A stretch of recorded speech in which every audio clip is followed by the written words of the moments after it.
அஸ்ஸலாமு அலைக்கும். நான் உங்கள் ஷிஃபா குக்கிங்லேருந்து பேசுகிறேன். இன்றைக்கி நம்ம என்ன ரெசிபி பார்க்க போகிறோன்னா, ஒரு காரசாரமான நண்டு வறுவல் தான். இந்த கிளைமேட்டுக்கு ஏற்ற ரெசிபியாக இருக்கும். வாங்க என்னோடய ஸ்டைலில் எப்படி செய்கிறதுன்னு சொல்கிறேன்.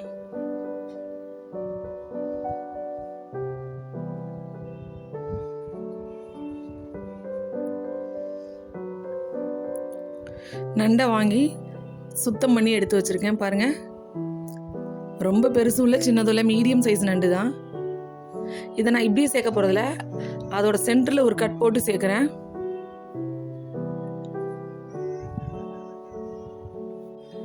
ஒரு கடாயில் தேவையான அளவு எண்ணெய் ஊற்றிக்கோங்க. எண்ணெய் காஞ்ச உடனே ஒரு ஸ்பூன் சோம்பு சேர்த்துக்கிறேன். சோம்பு நல்லா பொரிஞ்சதுக்கப்புறம் நல்லா 3 பெரிய வெங்காயத்தை சின்ன சின்னதாக கட் பண்ணி இதில் சேர்த்துருக்கேன்.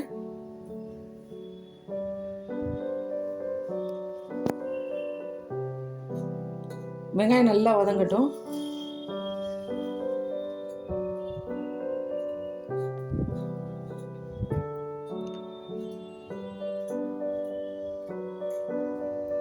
வெங்காயம் நல்லா கலர் மாறி வதங்கி வந்ததுக்கப்புறம் 2 தக்காளியை சின்ன சின்னதாக கட் பண்ணி இதில் சேர்த்துக்கிறேன். வெங்காயத்தோட தக்காளி கொஞ்சம் கம்மியாகவே சேர்த்துக்கோங்க.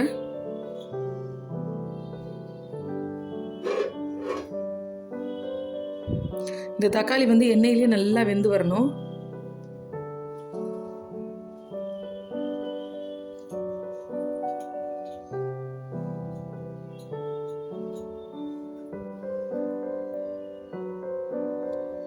பாருங்க, தக்காளி நல்லா எண்ணெயில் வதங்கிருச்சு. இந்த மாதிரி முழுசாக எண்ணெயிலே நல்லா வதங்க விட்டுருங்க.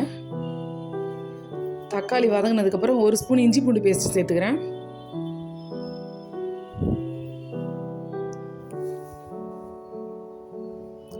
இப்போ இஞ்சி பூண்டு எண்ணெயிலே நல்லா வதக்கி விடுங்க. ஒரு 1 நிமிஷம் எண்ணெயில் அது வதங்கட்டும்.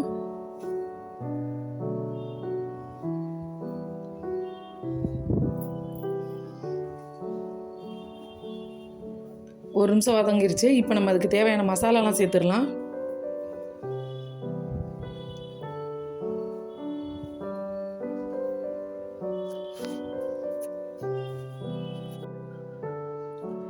ஒரு ஸ்பூன் மிளகாத்தூள், கூட 1/2 ஸ்பூன் சேர்த்துக்கிறேன். 1.5 ஸ்பூன் மிளகாத்தூள், 1/4 ஸ்பூன் மஞ்சள் தூள், 1 ஸ்பூன் ஜீரகத்தூள், 1.5 ஸ்பூன் தனியாத்தூள். தனியாத்தூள் கொஞ்சம் அதிகமாக சேர்த்துக்கோங்க. இப்போ மசாலா எல்லாத்தையும் எண்ணெயிலே ஒரு 1 நிமிஷம் வதக்கிடுவோம். அது எண்ணெயில் 1 நிமிஷம் வதங்கினதுக்கப்புறம் நம்ம கழுவி வச்சுருக்க நண்டை இதில் சேர்த்துட்றேன்.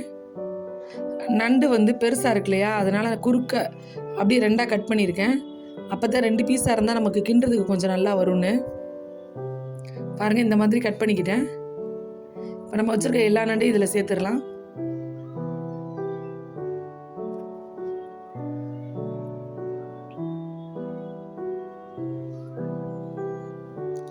நண்டை சேர்த்துட்டு நண்டு வேகிற அளவுக்கு தண்ணி சேர்த்துக்கிடுவோம். அதாவது 1/2 டம்ளர்லேருந்து 3/4 டம்ளர் அளவுக்கு தண்ணி உங்கள் தேவை அளவுக்கு சேர்த்துக்கோங்க. இப்போ அந்த நண்டுக்கு தேவையான உப்பு சேர்த்துட்றேன். இப்போ இது எல்லாத்தையும் நல்லா மிக்ஸ் பண்ணி விட்டுருங்க. தண்ணி மட்டும் ரொம்ப அதிகமாக ஊற்றிடாதீங்க, அப்புறம் குழம்பு மாதிரி ஆயிடப்போகுது.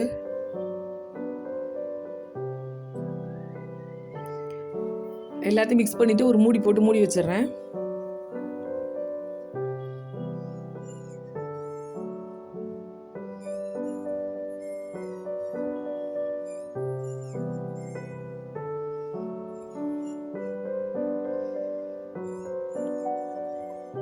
பாருங்கள், ஒரு 5-6 நிமிஷம் வெந்ததுக்கப்புறம் பார்த்தீங்களா, இப்போவே நண்டு நல்லாவே கலர் மாறி வருது.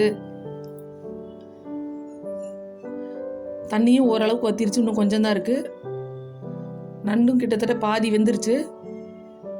எல்லாத்தையும் நல்லா ஒரு பெரட்டி பெரட்டி மறுபடியும் மூடி வச்சுருங்க. அந்த தண்ணி வற்றி எண்ணெய் பிரிஞ்சு வரட்டும்.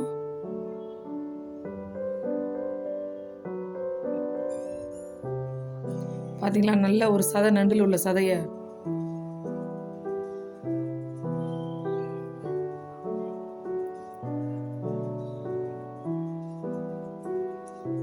நல்லா எண்ணெய் பிரிஞ்சு வர ஆரம்பிச்சிருச்சு. இந்த டைமில் நல்லா ஒரு 2-3 ஸ்பூன் மிளகுத்தூள் நான் சேர்த்துக்கிறேன். உங்கள் வீட்டில் எப்படி நீங்கள் காரம் சாப்பிடுவீங்களோ அதுக்கேற்ற மாதிரி நீங்கள் மிளகுத்தூள் சேர்த்துக்கோங்க. சில பேருக்கு நல்ல ஒரு காரசாரமாக சுள்ளுன்னு இருந்தால் பிடிக்கும், சில பேருக்கு காரம் செட் ஆகாது. ஆனால் மிளகுத்தூளை வந்து எண்ணெய் பிரிஞ்சு வர ஆரம்பிச்சதுக்கு அப்புறம் தான் சேர்க்கணும். முதல்ல தண்ணியாக இருக்கும் போது சேர்க்கக்கூடாது.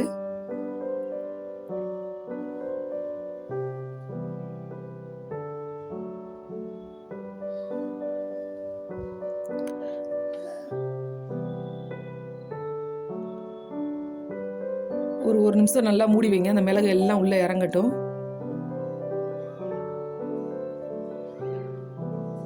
பாருங்கள், சுற்றி நல்லா எண்ணெய் பிரிஞ்சு அழகாக வர ஆரம்பிச்சிருச்சு. உங்களுக்கு பார்த்தீங்கனாலே தெரியும், அந்த மசாலா எல்லாமே நண்டு மேலே ஒட்டி வந்துருச்சு பாருங்கள். நம்ம போட்ட வெங்காயம், தக்காளி, மிளகு எல்லாமே அப்படியே அந்த நண்டு மேலேயே ஒட்டி வந்துருச்சு பாருங்கள். அப்படியே ஹோட்டலில் இருக்கிற பெப்பர் மசாலா மாதிரி இருக்குது. கடைசியாக ஒரு 2 கொத்து கருவேப்பிலையும் ஒரு கைப்பிடி கொத்தமல்லியும் நறுக்கி போட்டு ஒரு பெரட்டி அடுப்பு ஆஃப் பண்ணிடுங்க. அவ்வளவுதான், ஒரு சூப்பரான நண்டு மிளகு வறுவல் ரெடி ஆகிடுச்சு. நீங்களும் உங்கள் வீட்டில் இதே மாதிரி ட்ரை பண்ணி பாருங்கள். ட்ரை பண்ணி பார்த்துட்டு எப்படி இருந்துச்சுன்னு எனக்கு கமெண்டில் சொல்லுங்கள். என்னோட இந்த ரெசிபி உங்களுக்கு பிடிச்சிருந்துச்சுன்னா என்னோட சேனலை லைக் பண்ணுங்கள், ஷேர் பண்ணுங்கள், சப்ஸ்கிரைப் பண்ணுங்கள்.